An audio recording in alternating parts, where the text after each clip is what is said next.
4월 10일 목요일 하나님 말씀 민수기 12장 1절부터 8절입니다. 함께 교독하겠습니다. 모세가 구스 여자를 취하였더니 그 구스 여자를 취하였으므로 미리암과 아론이 모세를 비방하니라.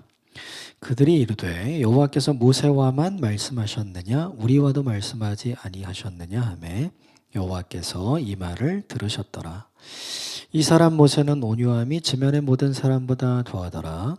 여호와께서 갑자기 모세와 아론과 미리암에게 이르시되 너희 세 사람은 회막으로 나아오라 하시니 그 세 사람이 나아가매 여호와께서 구름 기둥 가운데로부터 강림하사 장막 문에 서시고 아론과 미리암을 부르시는 자라 그 두 사람이 나아가매 이르시되 내 말을 들으라. 너희 중에 선지자가 있으면 나 여호와가 환상으로 나를 그에게 알리기도 하고 꿈으로 그와 말하기도 하거니와 내 종 모세와는 그렇지 아니하니 그는 내 온 집에 충성함이라.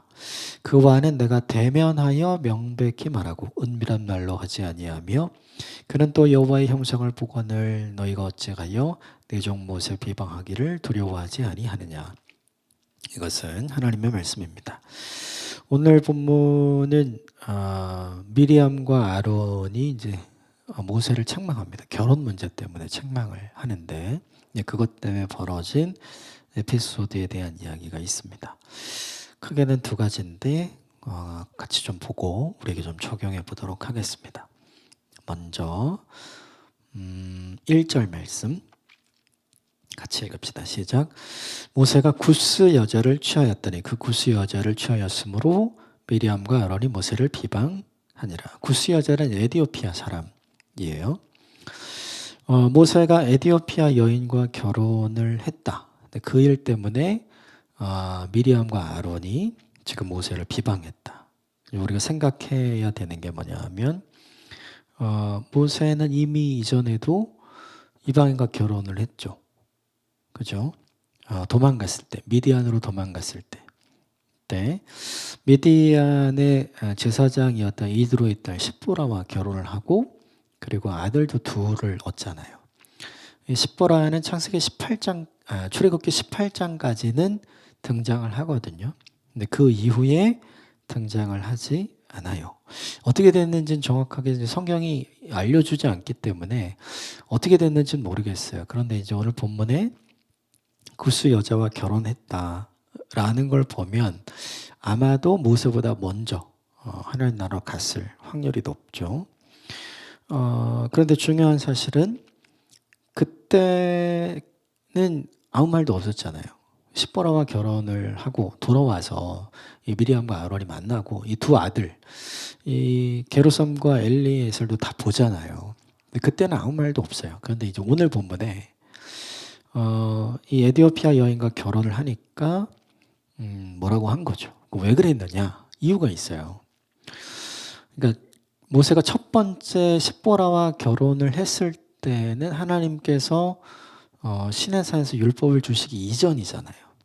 그러니까 레위 지파였던 아므람과 요게벳의 이제 자녀였던 이 모세가 꼭 레위 사람과 결혼해야 될 의무가 없는 시기였어요. 그때는. 근데 오늘 본문 1절에 이 에티오피아 여인과 새롭게 가정을 이룰 때는 좀 달라요. 왜냐하면 이때는 시내산을 거쳐서 지금 이동해 오고 있잖아요. 시내산에서 하나님께서 율법을 주셨고 레위기 21장에 보면 레위인들은 이제 앞으로 어떻게 가정을 이루고 결혼을 해야 되는가 그 규정이 있어요. 첫 번째는 뭐냐 하면 이방인은 안 돼요. 네, 그리고 경건한 사람과 결혼해야 합니다. 이게 두 번째 규정이에요. 그러니까 이방인과 결혼을 하면 안 되는데 지금 이방인과 결혼한 거잖아요. 그러니까 이걸 문제를 삼은 거죠. 십보라와 결혼할 때는 이제 율법이 있기 이전이니까 이제 그렇다고 쳐도 이 에티오피아 여인과 결혼을 할 때는 율법을 주셔서 모든 레위인들에게 레위 지파에게 적용이 되어야 할 기준이 있는 시기였기 때문에 이때 결혼을 문제를 삼은 거죠. 왜 이방인과 결혼하느냐? 특별히 너는 레위 지파이고 그리고 모든 사람들을 이끌 지도자의 위치에서 모든 사람들에게 본이 되고 율법을 잘 지키는 사람으로 남아 있어야 하는데 너는 왜 지금 그 율법을 스스로 어기느냐 이렇게 한 거죠. 근데 중요한 건 그렇게만 했으면 되게 칭찬받을 만한 일이 아닌가요? 그죠? 그런데 오늘 본문에는 그걸 책망이라고 하지 않고 비방이라고 되어 있거든요. 책망은 잘못한 사람에게 잘못이 있다는 걸 알려주는 거예요. 비방은요, 그 책망을 트집 잡아서 그를 끌어내리고 나를 올리려는 목적이 있는 게 비방인 거죠. 그러니까 숨겨진 의도가 있는 거예요. 지금 1절에서 보면 이 미리암과 아론이 모세를 책망한 게 아니라 모세를 비방했다고 하니까 이 율법 규정을 근거로 들어서 모세를 깎아내리려고 했던 거죠. 그 구체적인 내용이 어디 나오냐? 2절에 나와요. 2절 같이 봅시다. 시작. 그들이 이르되 여호와께서 모세와만 말씀하셨느냐? 우리와도 말씀하지 아니하셨느냐 하매 여호와께서 이 말을 들으셨더라. 하나님이 너랑만 얘기하는 거 아니지 않냐? 우리랑도 얘기한다. 이거 언제 있었던 거예요? 어제 본문에 나오잖아요. 하나님이 약속하신 70명의 사람들을 세워서 성막 앞에 세우고 하나님이 성령의 충만하심을 주고 하나님의 말씀을 들려주시고 깨닫게 하시고 알려주셔서 사람들에게 이야기하게 했던 게 나오죠. 자기들도 그 안에 있다는 거죠. 이 말은 뭐냐 하면 그 전까지는 너랑 나랑 달랐는데 이제는 너랑 나랑 똑같아. 지금 이 이야기를 하고 있는 거예요. 모세를 깎아내리고 대신 자기들을 올리려는 것이 주 목적이 된 거죠. 근데 되게 중요한 건 이 표면상으로는 안 보이죠. 책망과 비방이 내용이 똑같아요. 근데 비방의 목적은 숨어 있는 거잖아요. 사람은 몰라도 하나님은 이걸 아는 거예요. 이게 참 놀라운 거죠. 사람은 속여도 하나님 못 속이는 거예요. 그래서 이 본문에 미리암과 아론이 모세를 책망했다고 하지 않고 비방했다고 하는 거죠. 이게 되게 중요해요. 3절 같이 볼까요? 시작. 이 사람 모세는 온유함이 지면의 모든 사람보다 더 하더라. 왜 이 이야기를 했을까? 그 책망, 그 비방을 듣고도 모세가 아무것도 안 했어요. 가만히 있었던 거죠. 왜요? 맞는 말이니까요. 맞는 말이니까 방어를 하거나 대꾸를 한 게 아니에요. 그냥 기다린 거예요. 하나님이 어떻게 하실지. 이게 되게 중요해요. 이 본문 이후에 4절에 갑자기 하나님이 등장해요. 4절을 볼까요? 4절 시작. 여호와께서 갑자기 모세와 아론과 미리암에게 이르시되 너희 세 사람은 회막으로 나오라 하시니 그 세 사람이 나갈세. 모세가 가만히 있었죠. 모세가 가만히 있으니까 누가 움직여요? 하나님이 움직이죠. 이게 되게 중요해요. 우리가 참으면 하나님이 나섭니다. 근데 우리가 나서면 하나님 나서질 않으세요. 그래서 진짜 중요한 게 뭐냐 하면 참는 거죠. 기다리는 거예요. 이걸 오늘 본문의 3절에는 모세의 온유함이라고 표현했죠. 왜 할 말이 없었겠어요? 왜 모세가 몰랐을까요? 다 알죠. 이 뒤에도 나오지만 하나님과 모세는 대면하에서 얘기하는 존재. 왜 알려주시지 않았을까요? 왜 깨닫지 못했을까요? 다 알죠. 그럼에도 불구하고 알지만 움직이지 않는 거예요. 여러분 되게 중요합니다. 우리는 몰라도 나서잖아요. 그런데 모세는 알아도 나서지 않거든요.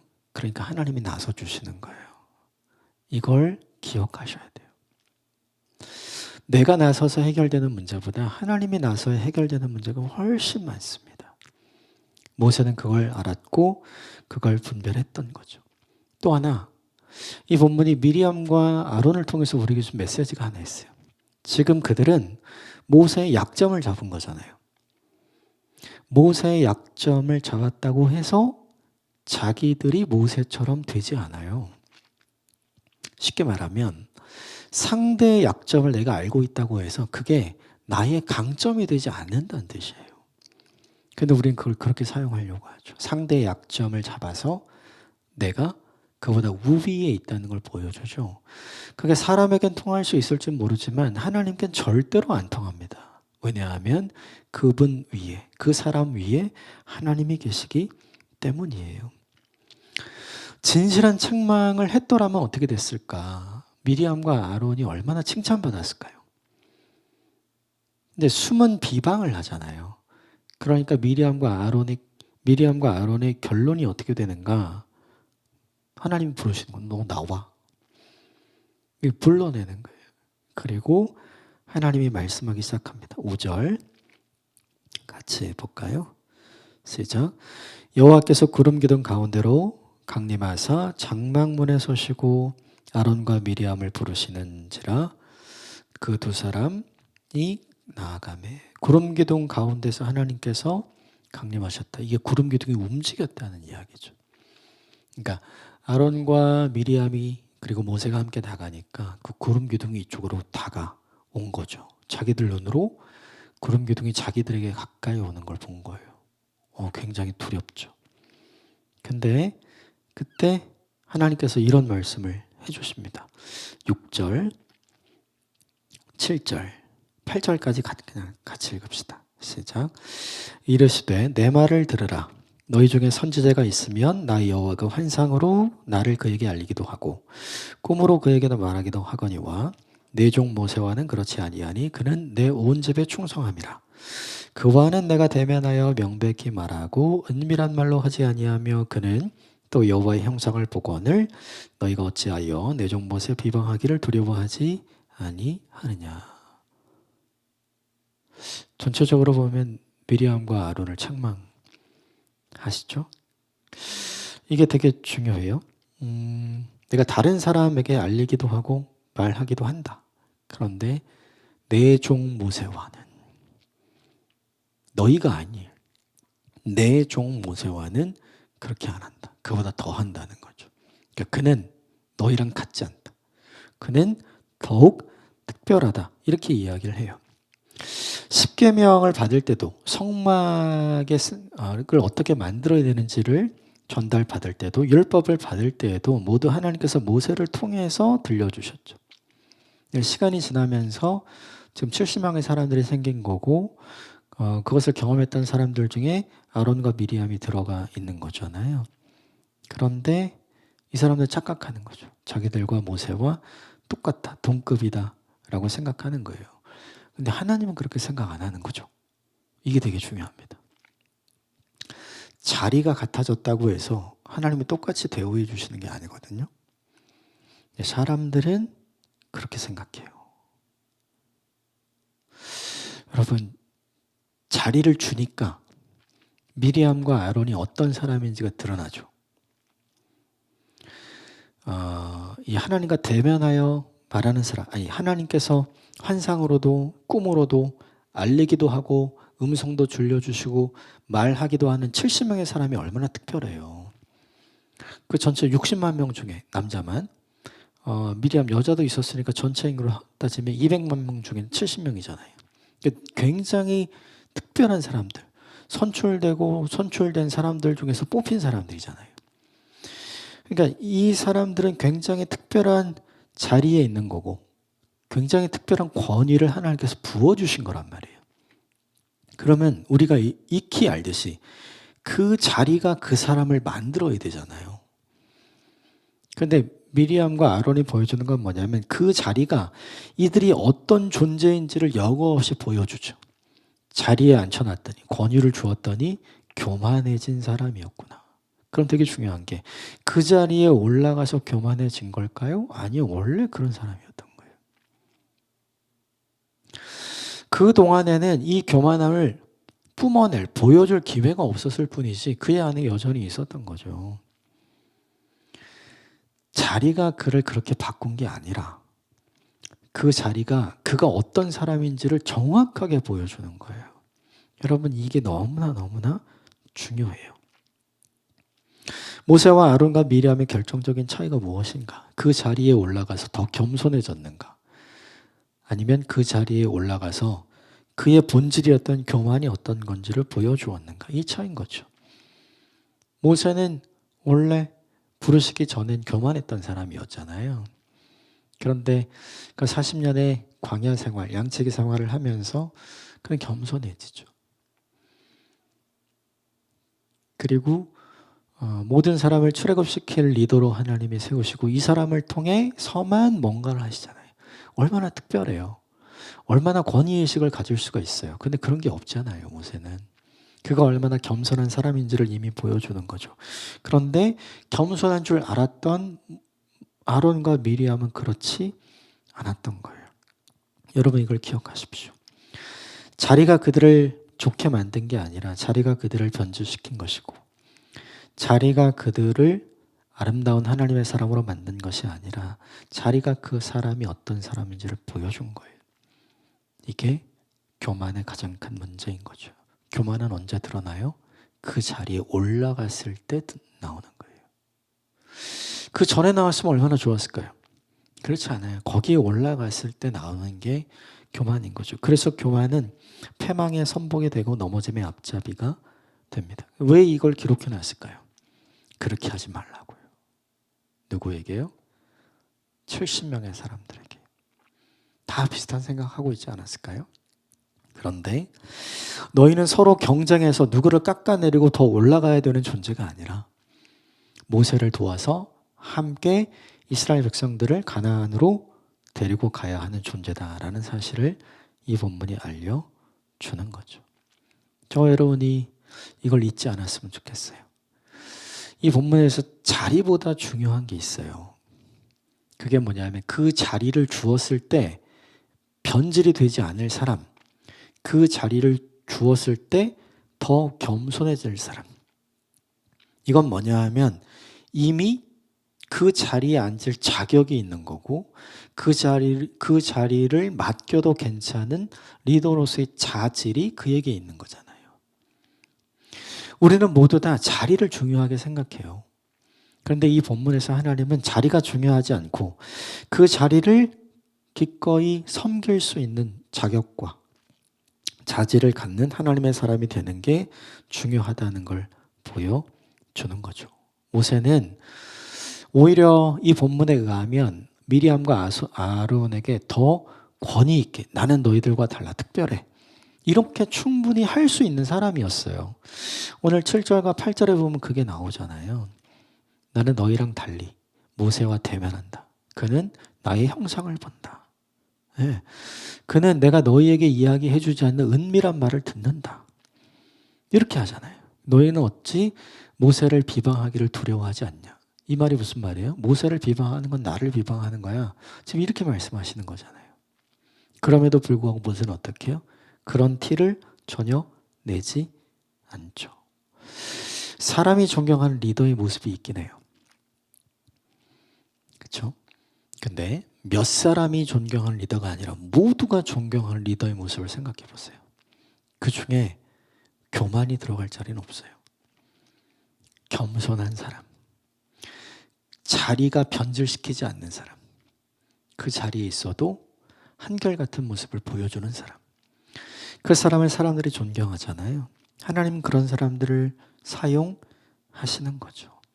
여러분, 이 모습이 저와 여러분의 모습이 되기를 주님으로 축복합니다. 어쩌면 그 자리를 주시지 않는 까닭은 아직 우리가 준비되지 않았기 때문일 수 있어요. 네.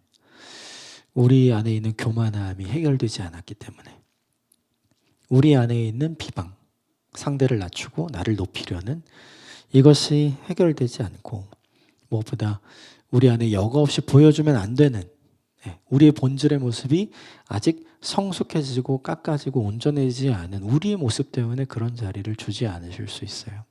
여러분, 이 본문을 보면서 나 자신을 곰곰이 생각해보고 그리고 나 자신을 돌아보는 오늘 하루가 되었으면 좋겠어요. 리더는 스스로 세우는 게 아니에요. 리더는 하나님께서 세워주시는 거예요. 그런데 하나님께서 세워주신 자리라면 리더는 어떻게 해야 되는가? 자기 자신을 잘 관리해야 하는 거죠. 남을 낮춘다고 내가 높아지는 게 아니거든요. 오늘 본문의 미리암과 아론의 실수는 바로 그것이죠. 여러분, 누군가를 낮추는 대신 그를 높여주십시오. 그를 세워주신 하나님을 인정하십시오. 그리고 그와 함께 경쟁하는 존재가 아니라 그와 함께 공동체를 위해 경주하는 존재로 서십시오. 그것이 하나님께서 우리에게 이 본문을 통해 주시는 메시지입니다. 함께 기도하겠습니다.